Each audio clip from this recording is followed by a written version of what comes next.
This is the Almost Daily Zencast.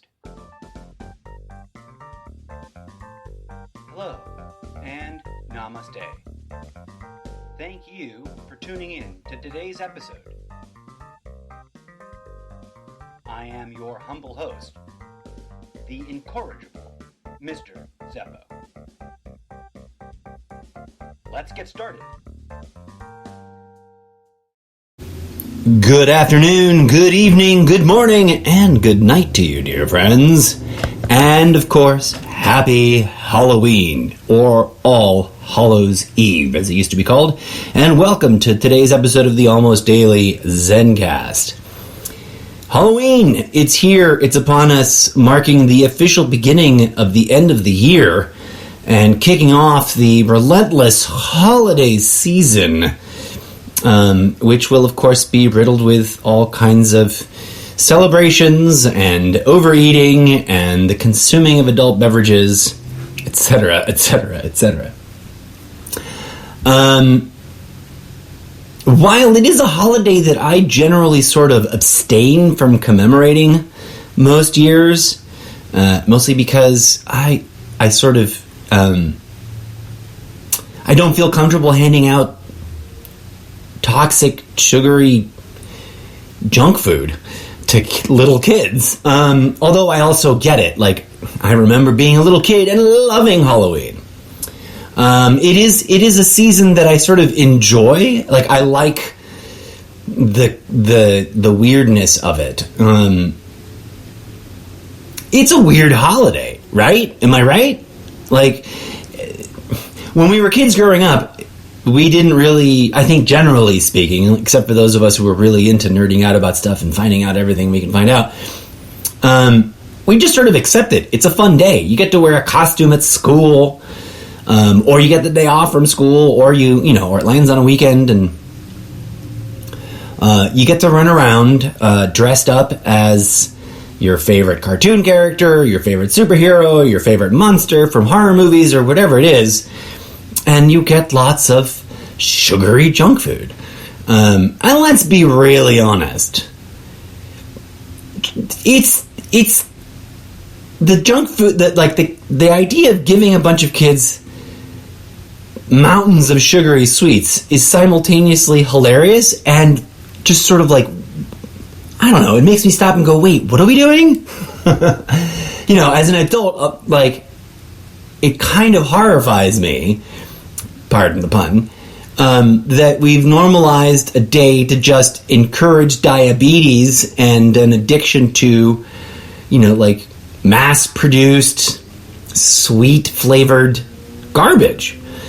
Mind you, I love me a Ferrero Rocher every once in a while. That stuff is like, nom, nom, nom, nom, nom, nom, nom.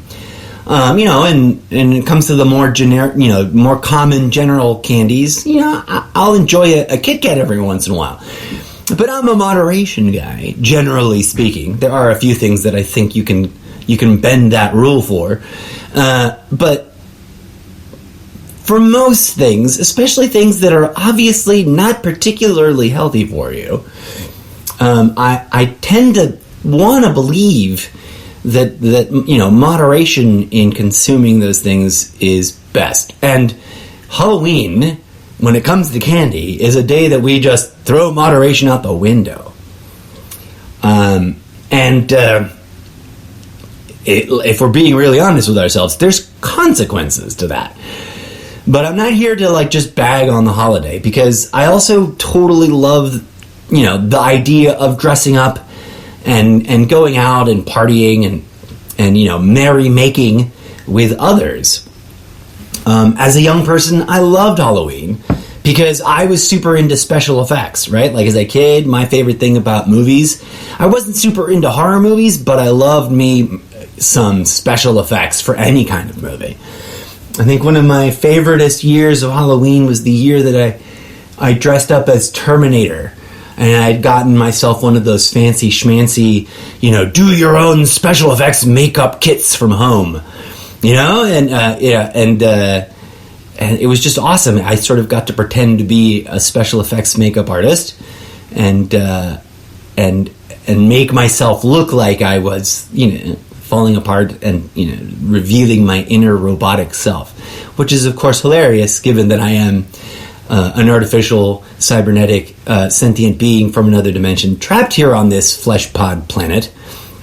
Asterisk, that's part of the fictional world building that's associated with the Zeppoverse book series, not necessarily a statement of fact in the real world, but I digress. The thing about Halloween that sort of fascinates me now is how disconnected the contemporary modern day activities that we commemorate the holiday with are from its roots.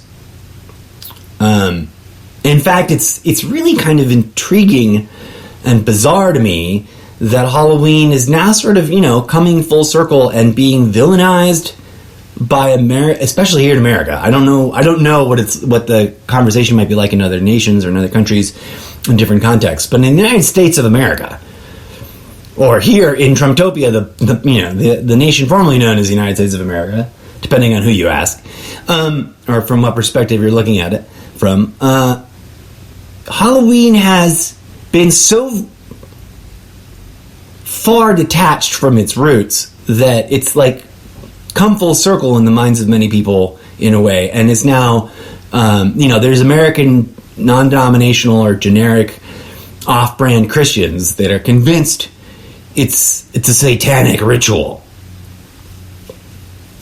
Good grief. What a little bit of history research, what a difference knowing your history can make.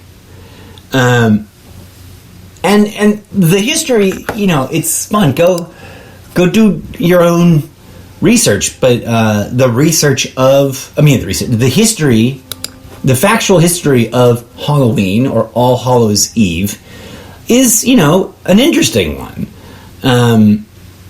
Now there's like a sort of, I've noticed at least that there seems to be this year on social media a sort of counter backlash, a reaction to all those American Christians that are just like, raising the alarm that Halloween is actually secretly a satanic ritual that's doing harm to your kids. There's a reaction movement, or there are people out there on social media making statements in response to that, reminding everybody that Halloween, as we know it, is indeed a creation of the Catholic Christian Church.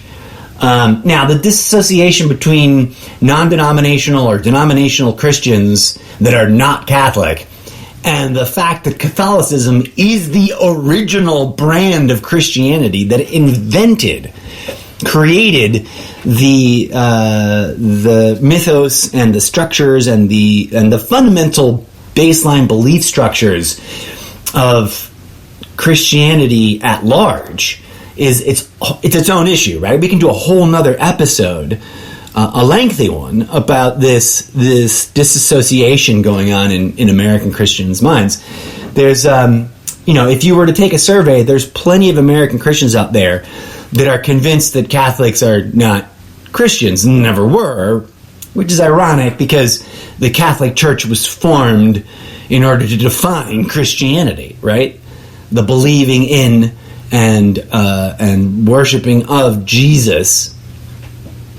Now, that's a whole discussion we can get into as to how and why we got to this place where Catholic Christians and everybody else that calls themselves Christians are apparently at odds with each other in terms of who's really a Christian. But to put a fine point on it, that's just us versus them ideological wedge issue building within the ideological construct of Christianity at large. And we can spend days discussing that. But let's reel it back a little bit. Although there's varying and competing theories, the simplest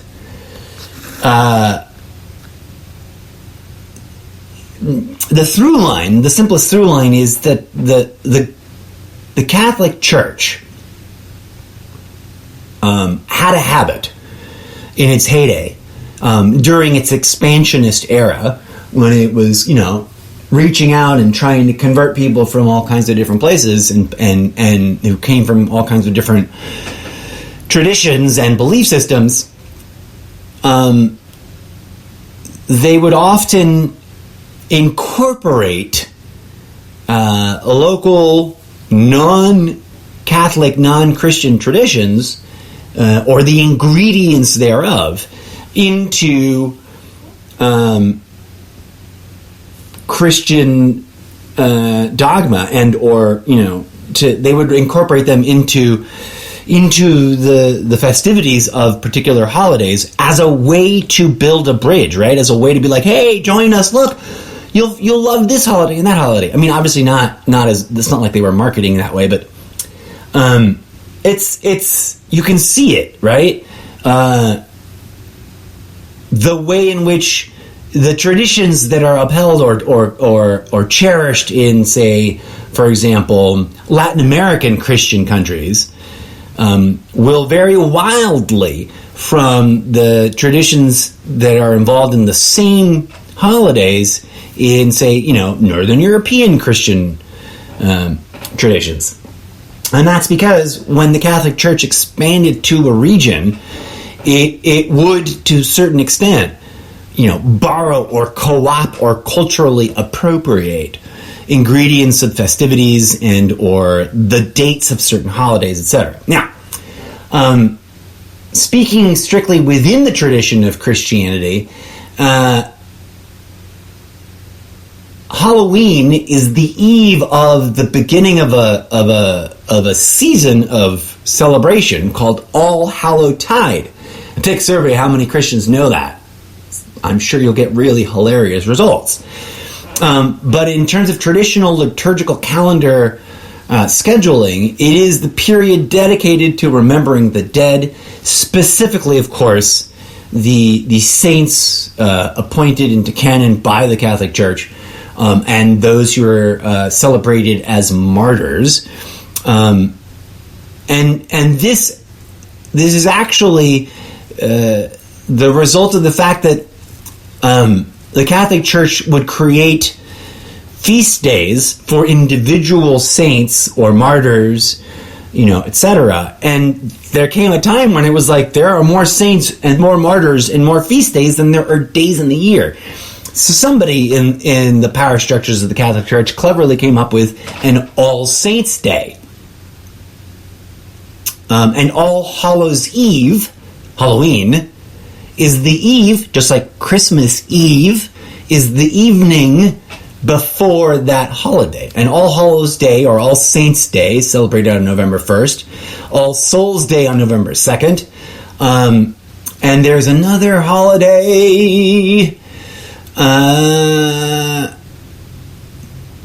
There's another one that ends the trifecta. There's like a triumvirate of it, and I forget what it is. But All Hallowtide is the name of this season, just like, there's other liturgical or canonical or ritual seasons in the Christian calendar. So the Triduum, which is a fun word I don't remember ever seeing before, that's spelled Triduum, All Saints Eve, Halloween, All Saints Day, or All Hallows Day, and All Souls Day. Oh, those are the three. As well as the International Day of Prayer for the Persecuted Church, usually observed on the first Sunday of November. There's also other days in there, like Remembrance Sunday on the second Sunday in November, in some traditions. Now, obviously, Christianity at large is not a monolith. Oh, we just missed 420. Happy 420, everybody. So there's all kinds of interesting, weird, quirky variations. Christianity was never a monolith. For those of you who think it is one cohesive, united thing, it really isn't. It really just isn't. It was always a patchwork of things that then the Roman Empire sort of forced into one cohesive thing, and then after a brief period of trying to dominate the world, it began to splinter off into various renegade groups arguing about what Christianity is or is not.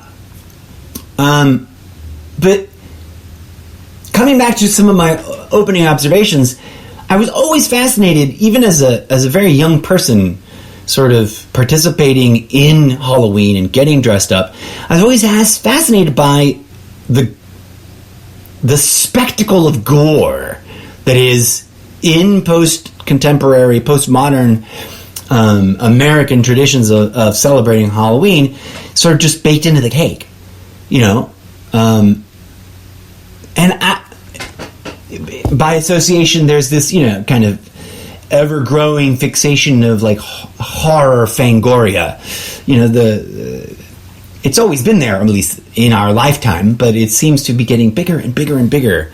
The horror scene and the fascination with horror movies and the fixation and the sort of lifestyle of being a horror goth is been growing in its popularity and normalization. I got no beef with that. I'm more of a sci-fi special effects guy than I am a, oh, look, it's gory and gross special effects guy. But then again, it's because I'm interested more in film or cinema that induces awe and inspires, a sense of wonder as opposed to jump scares and gross out factor. Although I have occasionally found some really intensely dark and morbid and grotesque horror movies to also be, intellectually stimulating and mind-bogglingly, awe-inspiring. For those of you out there who are looking for something different, something new to watch this Halloween as you settle in to watch some horror movies, if you've never seen The Platform, get over your discomfort with reading subtitles and watch it. It's a Spanish film from Spain, I believe. It's a Spanish language film, but it is a powerful and not just jump scare shallow horror film that really deserves to be up there in the catalog of wow, these are some amazing horror films. For those who are more inclined to watch something in English and less inclined to watch something in a foreign language with subtitles, there's always Lovecraft Country. I think that's a contemporary postmodern horror masterpiece worth binging during the holiday season. If you've never seen that, it's available on HBO Max online, I believe. And that's got some spectacular gore effects, it's an amazing tapestry of Lovecraftian Gothic horror, as well as real life dark tragedy nostalgia of the horrors of the realities of the Black American experience. It's intense. In fact, I remember just being blown away by it the very first time I watched it.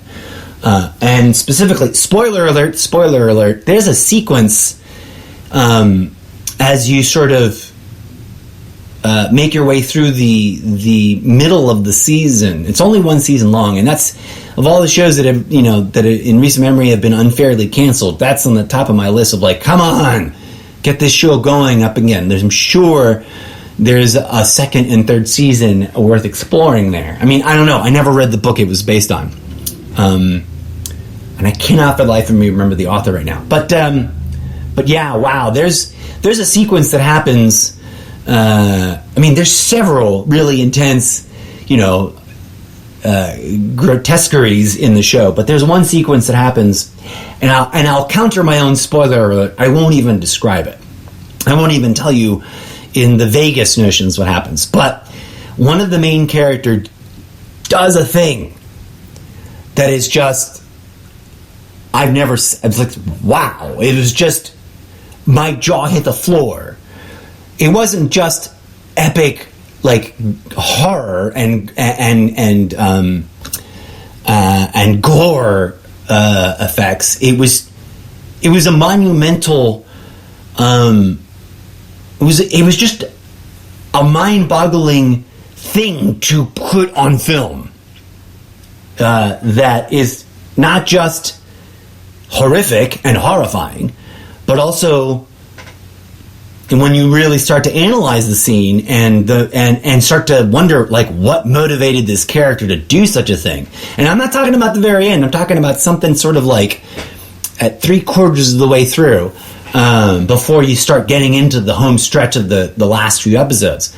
And it's once you start really looking at that sequence from an analytical place and start wondering, like, why would that character do this? What was the point? And why would the show present such a horrific thing like this action? I don't even know how to describe it without giving it away. But a character has something done to themselves. They chose this, right? It wasn't like a horrible thing that they did to someone else. Although this character does horrible things to other people throughout, and so do many other characters. This particular character chooses to do this to themselves, to have other people do this to themselves. So it just becomes this, like, what the fuck moment. And it's all tied in very eloquently to the historical setting and time period and moment in which they sort of build this story, and the legacy of a series of events over several generations that impacted this family at the center of the story. Anyways, we could do a whole totally irrelevant media episode about this show that I'm talking about, Lovecraft Country. For those who are like, what show is it? Lovecraft Country on HBO Max. You might be able to also get it elsewhere. Should be available to purchase as a DVD collection somewhere. But I digress. Halloween, a wild and wacky holiday. And let's talk a little bit more about some of its root origins and some of its problematic issues in the contemporary context after a quick musical break. Here's a little bit of DJ Zed going back a while, remembering the forgotten funk for your entertainment pleasure. Let's cleanse the palate.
If you appreciate DJ Zed and the music created digital rock robot dance music known as Discotheque Synthetica, please head on over to soundcloud.com/Mr. Zeppo to enjoy the most recent tracks as they drop. Okay, friends, so, fun question. Are pumpkins a fruit or a vegetable?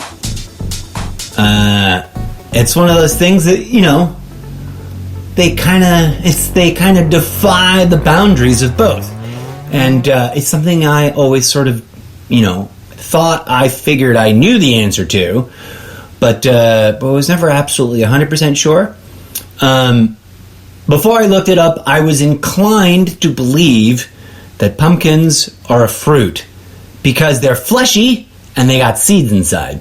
And, as it turns out, from a botanical perspective, it is indeed a fruit because it grows out of, and it is a product of the seed-bearing structure of the flowering plants on the vine. So that's what defines a fruit as a fruit. It's a fleshy, seed-bearing product a product is a weird postmodern manufacturing term, but the flower of a plant will grow into this fleshy seed-bearing pod. That's what makes a fruit, right? Apples, grapes, etc. They all kind of grow out of the fruit, and they all grow out of the flower. Whereas, for clarity, vegetables are generally edible parts of the plant itself, like the leaves or the stems or the roots or the bulbs or tubers, which I've never been entirely clear how those are different than roots, but whatever. But of course, science is one thing and popular common use is another. And as you might realize, pumpkins are, less sweet and more savory, generally speaking, and therefore a lot of people categorize them on that criteria as a vegetable, which is fun. Now, for some people, the most direct interaction they ever have with a pumpkin is carving it. And I, for one, have gone years and years without ever eating any pumpkin. In fact, I can't really remember the last time I ever ate anything with pumpkin in it. Or ate any pumpkin directly itself. I'm not a huge fan of pumpkin pie. For whatever reason, probably because of the savory versus sweet issue, I generally always prefer like a coconut cream when it comes to pie, but I'm not a big pie fan. At any rate, so most people, most kids these days, except for those that grow up in families that love to cook a lot, I guess, or that love pumpkin as a food, I think most people they associate pumpkins with jack-o'-lanterns and Halloween, and kind of think of them as decor more than as food, right? I could be wrong, and I don't mean to dictate what other people are thinking. I'm just I'm considering, what I observed during the year. You don't see big giant displays of mountains of pumpkins packed up, as high as you can get throughout the year, except right now. And so I would presume that the vast majority, I could be wrong, and if I'm wrong, as always, friends, if I'm wrong, I'll obviously acknowledge it and update my assessment whenever that wrongness gets pointed out to me. But I would presume that more pumpkins, in the course of a year, more pumpkins at a consumer level, I'm not talking about in fine dining or in restaurants or whatnot, but in terms of your average consumer buying a pumpkin, that more people buy pumpkins to carve them and put them out on display than they typically do to cook with them or eat them. And if I'm wrong, I apologize. But one of the things I've always wondered is, like, what a weirdly wasteful tradition, right? Like, we're taking food, carving it up, and typically sort of not eating, like throwing out the good stuff, and then lighting it on fire. Not lighting it on fire, but putting a candle in it and whatnot.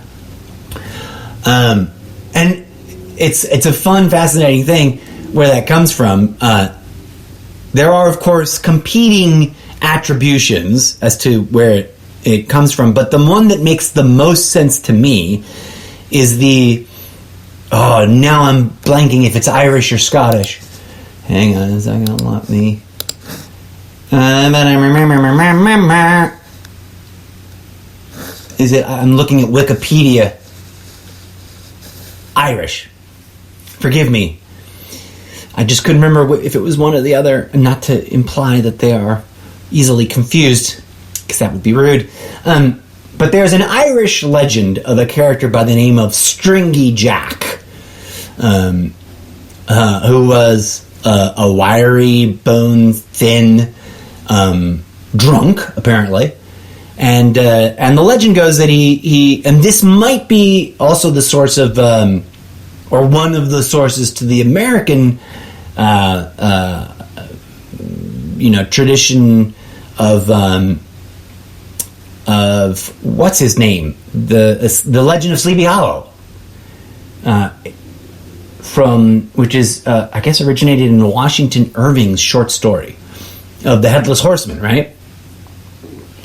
Although others argue that the connection is sort of coincidental, but Stringy Jack apparently, according to Irish folklore, struck a bargain with the devil for some reason, apparently to live forever, I think, but he was doomed to wander the earth, suffering and unable to enjoy life, and and he was given only a carved turnip, which is the original jack-o'-lantern. He had a carved turnip for a lantern, that was to light his way as he walked through, the spooky landscape of haunting grounds that he was doomed to walk forever because of this bargain with Satan. If you've never seen traditional turnip jack-o'-lanterns, they're horrifying looking because turnips are ugly vegetable. That's a root, right? A turnip is just like a root vegetable. And of course, there's as traditions evolved, they change and whatnot.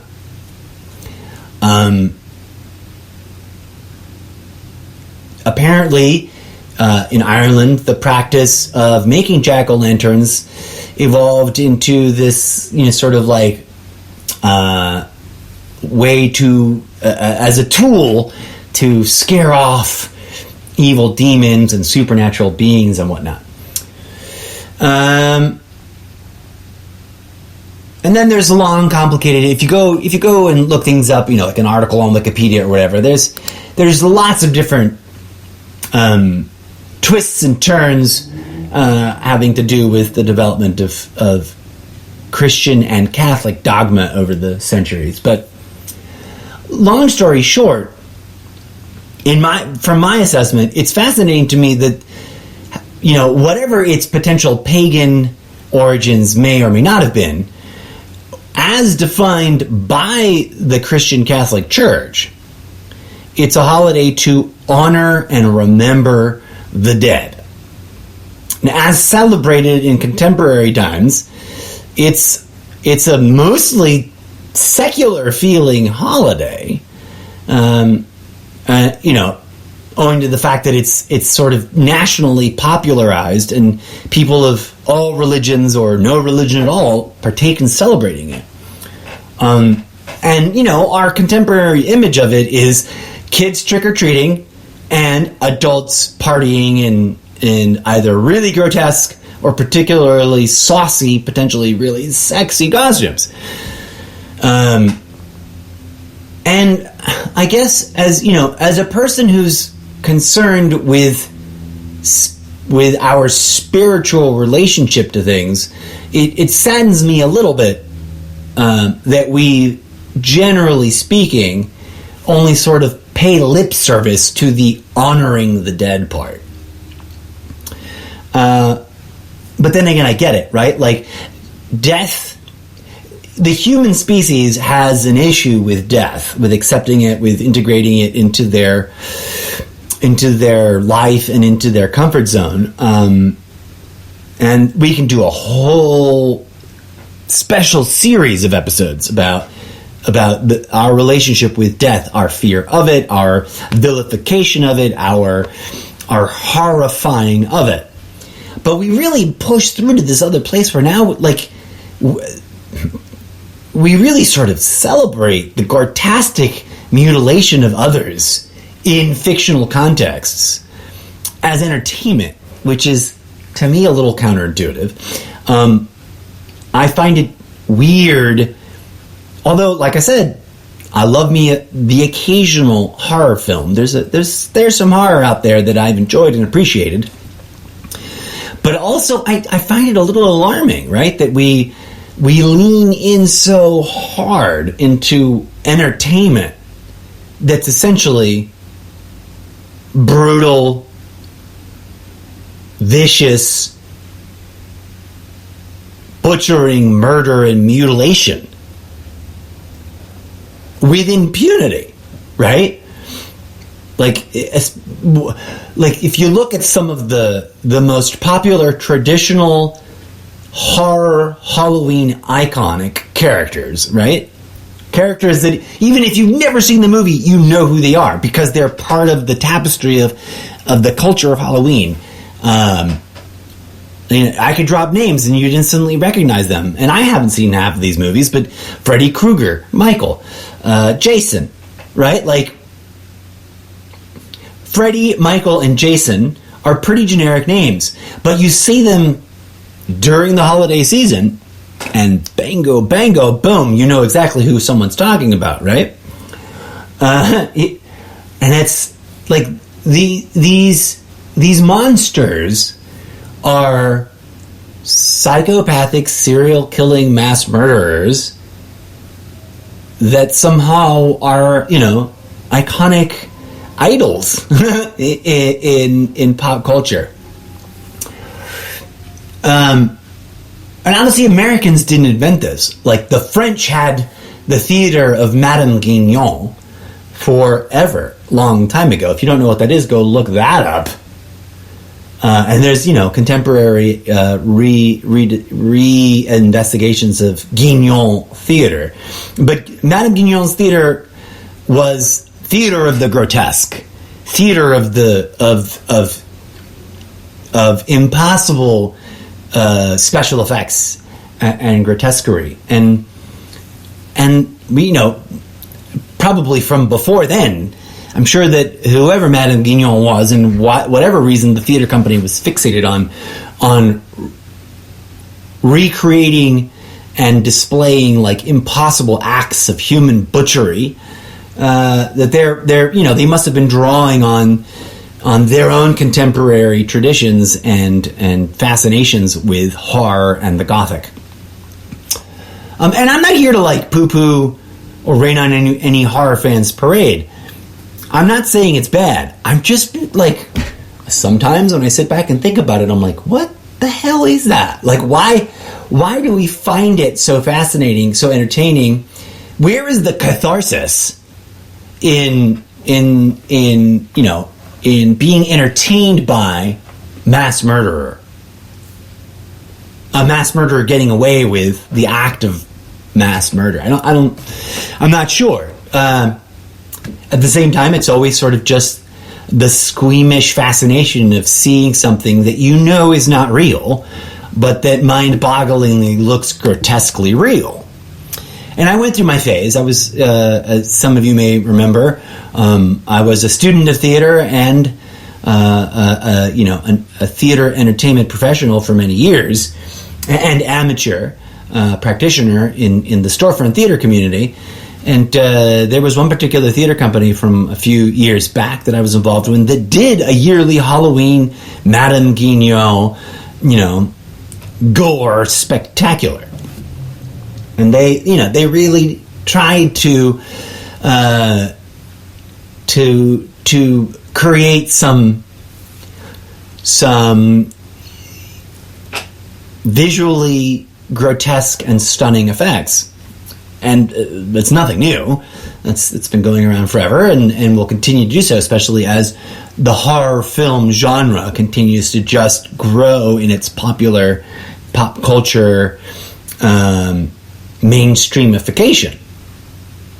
I mean, and there's some innovators out there, which I gotta admit are creating new levels of horror film that are just mind-boggling. And while I can respect that, I don't go out of my way to consume it obsessively for myself, right? And it's not that I'm easily scared, and it's not that I don't find it as fascinating as. But then again, I my own attitude is sometimes but wait a minute, you really love this movie or that movie, and those are just riddled with horror in them. I'm a big Aliens and Predator fan, and that's got some pretty heavy doses of gore in it. I was just talking about The Platform and about Lovecraft Country, which again has some pretty wildly astounding gore visual effects. But anyways, I digress. My point in today's episode was to create, for myself and for anyone listening along, an opportunity to not forget about the root core origin, the original meaning. Now, I'm not Catholic anymore. I was raised in the Catholic tradition. I'm technically not Christian, especially by post-Trump-topian faux fake Christian standards, because, I don't idolize Donald Trump hard enough to qualify by the Trump-topian, Christianity standards. But I still, as a spiritual person, and as a person who is convinced that the individual we identify with the label Jesus Christ didn't want to start an organized religion, but rather was teaching spiritual practices, I still appreciate some of these root traditions or practices or spiritual ideas behind some of the holidays that are traditionally celebrated by Christians of various denominations. And honoring the dead is something that I think culturally we could probably return to a little bit more authentically, right? Now, I'm not saying we got to cancel all the sexy Halloween costume parties. Those are great. Go party, be safe, drive safe, don't drink and drive, etc., etc. And by the way, on the note of safety, it's a tragic factoid that Halloween is the single most dangerous day for pedestrians in regards to their safety whilst walking around celebrating and going to house parties and trick-or-treating. So please remember to be safe out there this evening, friends. Keep an eye out not only for your own group of friends, but just keep an eye out in general for everybody. And if you're driving, please be extra careful, and keep an eye out for kids in the streets and pets, because now people dress up their pets and take them out trick-or-treating too. And yeah, don't drink and drive. take an Uber, etc., etc. But honoring the dead, back to the core pillar of this episode. Honoring the dead, remembering the dead, taking a moment to really set aside everything and contemplate something that is, not a lot of fun to contemplate. The passing of other human beings. And I don't know that I believe in saints. So I'm not talking about just honoring, the canonized saints of any particular doctrine, but rather just the human tragedy of especially untimely or unsavory deaths. And there's no shortage of that in our world today. So I thought, I know I've been off the air for a hot minute. It's because so much is happening so quick and also so redundantly. Like we're still debating in terms of, everything else going on in our day-to-day lives. We're still debating the Trumptopian disaster that was everything that happened after the last election. And I don't have a whole heck of a lot of new things to say about that. I feel like I've been pretty clear and pretty upfront and pretty immediate about my opinions on all that. So I apologize for not having been on the air anywhere near as daily as I would almost like to achieve. This is the Almost Daily Variety Lives. No, that's the other show. This is the Almost Daily Zencast. I was about to say Almost Daily Variety Game live stream show, but that's a different project.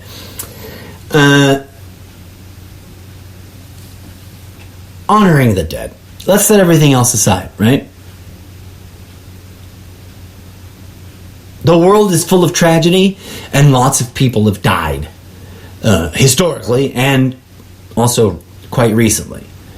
From the 150 people that were crushed, quite tragically, in South Korea just a day and a half ago, during an unfortunate crowd surge as people came out to celebrate the Halloween weekend, to the hundreds of protesters that have died or been killed in Iran protesting for women's rights ever since the state apparently killing a woman whose name totally escapes me right now. Please forgive me.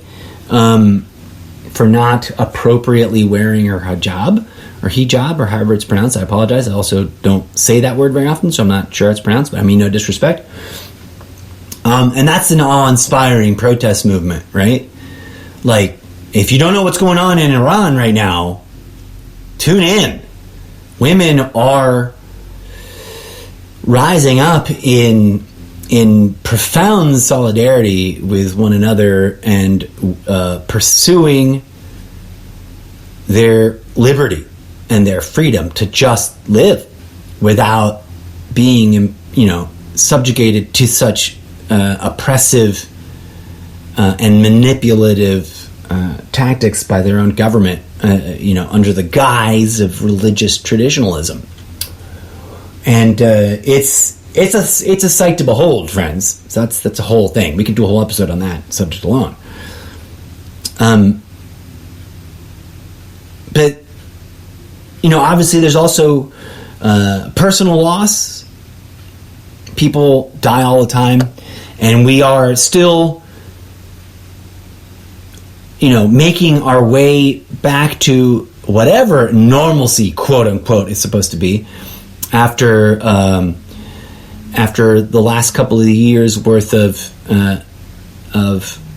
tragedy, which has been this pandemic that some people out there are deeply in denial of, despite the fact that over 1 million people died in an extremely short period of time that otherwise wouldn't have died.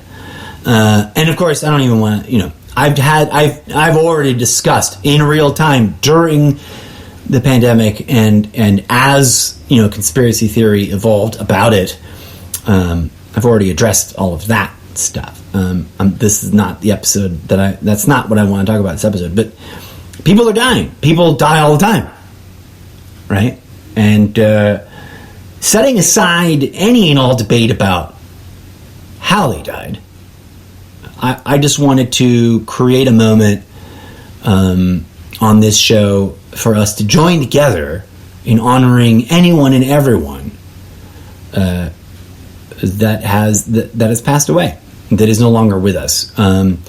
Whether you have a personal loss in your family, or you want to join in honoring and remembering public figures that have passed, or the tragedies on the world stage, I invite you now to join me for a brief moment of silence.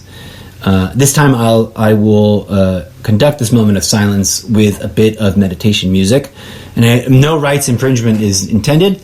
The following bit of meditation audio is called Balance, and it's available on Insight Timer, which is a free-to-use meditation app that I have been using for several years.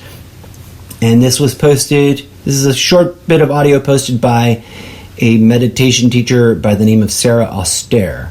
No infringement is intended, and just please join me for a very brief moment of silence to remember and honor the dead, and to send love and energy and support to any and all humans grieving at this time.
Thank you, friends. I pray that all those who are mourning, all those who are suffering loss, all those who just miss their favorite family member who passed away recently or a long time ago, and all those that are recovering from, some recent tragic loss that they still haven't had time to heal from, that they find that healing, that they remember and honor those who they are grieving, and that they process that grief in a healthy way, that it doesn't build up and get bottled up within them and create toxic negativity. Death is a strange and bizarre phenomena that we have to deal with in life. It's such an epic thing that we've personified it, right? We've created a God character. The fact that we die is so astonishing to us as a human species, as a species of living beings that can talk and write and create art and make culture, that we've personified it and we've given it, the status of, it might as well be a god if we don't technically think of it as one, but for many cultures and throughout history, it has been a god. It's one of the gods, the god of death itself. And it's a strange and fascinating thing because it's horrible and horrifying and scary, and we don't want it, right? no one really wants to die. At least no one that isn't suffering great great depths of tragic depression. And no one wants to lose a family member, right? I still struggle with my own grief from my mother's passing, and it's been over 10 years. And I still have my moments when it overwhelms me that she died. We fear death, we revere death, and we are also morbidly fascinated by death. And human beings have this tendency to fixate and then overreact and overcompensate for their overreaction. And here we are, right? We have a day where, we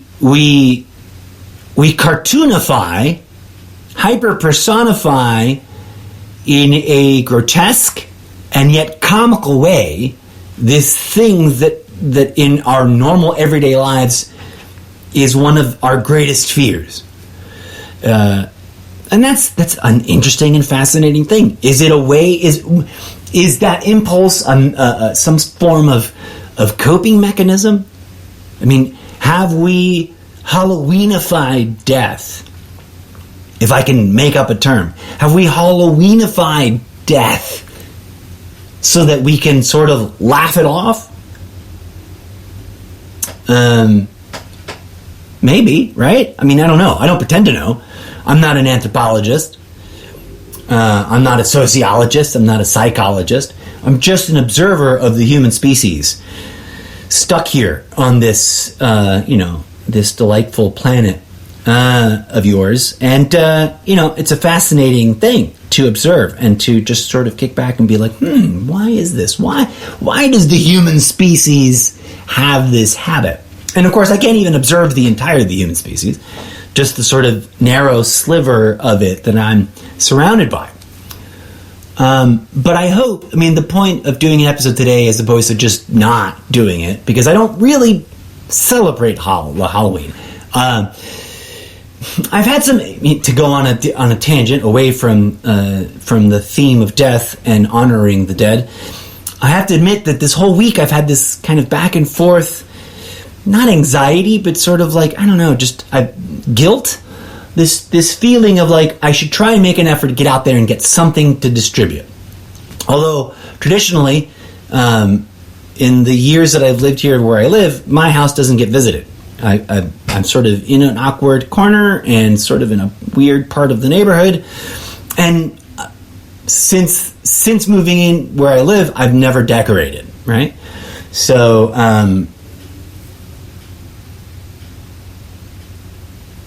part of me, the theater nerd in me sort of wants to do that. The part of me that used to just love going to Halloween parties misses that and sort of wishes I was throwing a Halloween party and also doing something at the door for the trick-or-treaters. The theater nerd in me kind of longs for the freedom and the moolah, because it takes quite a bit of money to really go all out and decorate with not just the traditional, there's goblins and ghosts and skeletons and stuff, but really interesting special effects. For me, one of the joys of Halloween, sort of like Christmas, is the lighting. And that's a recent innovation that's been developing. Halloween is as a decorate your house holiday is really stepping up to try and rival and compete with the tradition of Christmas lights and decorating the house in that fashion. And so, there's that side of me that would love to have laser beams and smoke effects and holograms and open the door with a spooky sort of like, how did the door open? There's no one there. And then sort of magically appear, out of billowing smoke or something. I don't have the resources, tragically. Maybe someday, when my podcast explodes and goes, world viral, and I can just work from home, doing a daily improvised, radically real. What's my triple R's? I'm real. I'm radically. I'm real. I'm raw, and I'm radically unscripted.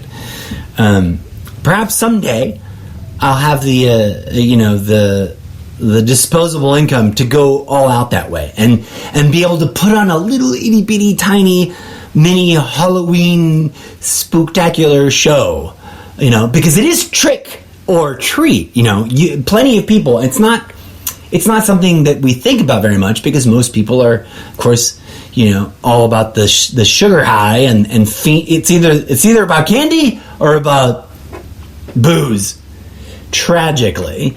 But although I think it's the trick tradition, the part of, and it goes back to something else too. There's what is it called? Trick-or-treating or guising and souling, which is, of course, disguising, getting dressed up, and souling, which is celebrating,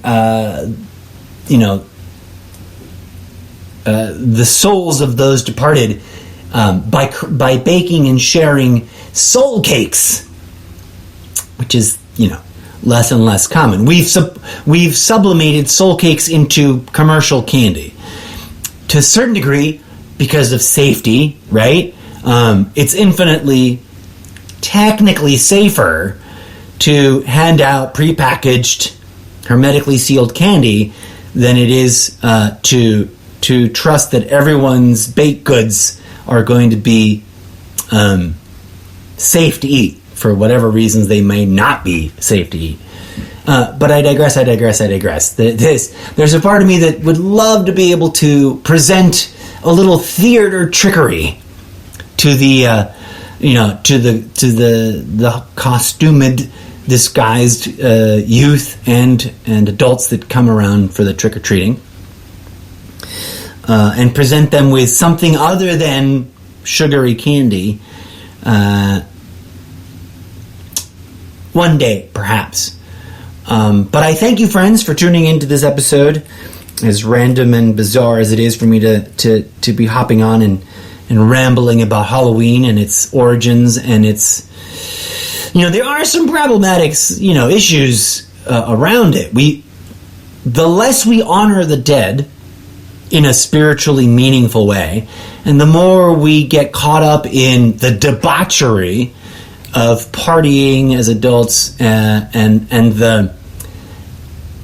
the practice of what could arguably be described as conditioning kids into debauchery, with sugary candies as a substitute for alcoholic beverages.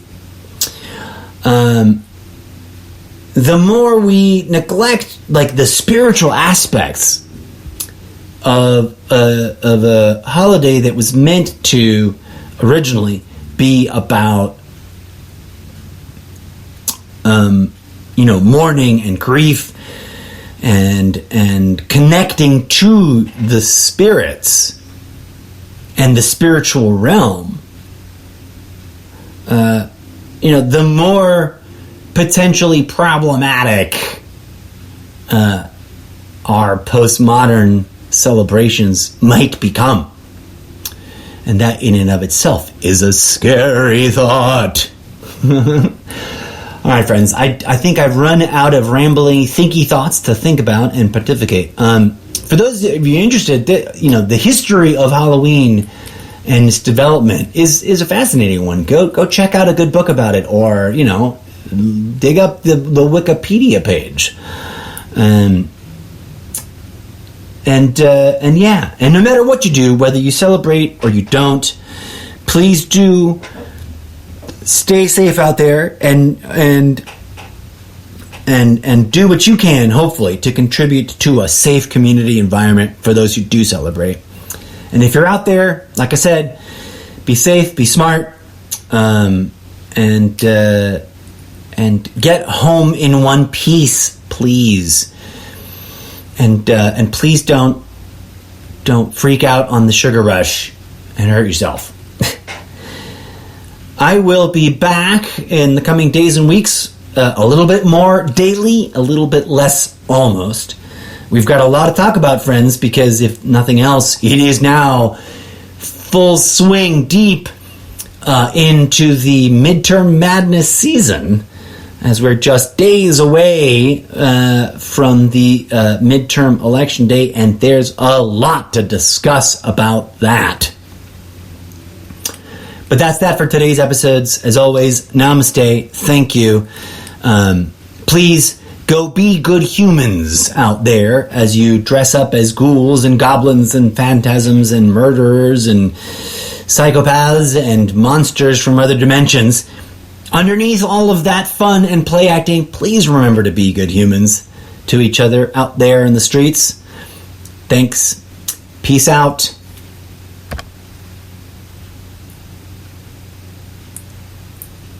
And that is what I've got to say about that.